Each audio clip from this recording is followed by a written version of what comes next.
Great question. Yeah. So, and this is kind of similar to how routing is done in classical networking. So there's this notion of kind of centralized, sometimes called like SDN controllers, where you have this kind of central brain of the network, and this brain can take into account like global properties of the network. So it knows, things are going on at a global scale and can make these routing decisions, in some centralized way. The alternative is to have more of a distributed approach, or sometimes this is called federated in classical networking technologies.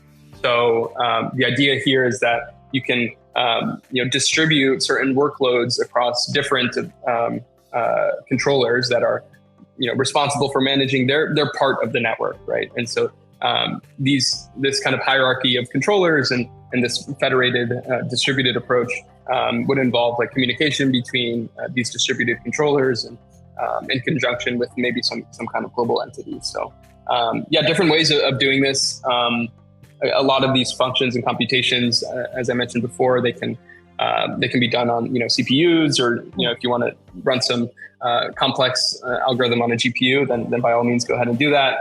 There are different footprints we can consider, but I would say either centralized with this central brain of the network, or a more distributed kind of federated approach.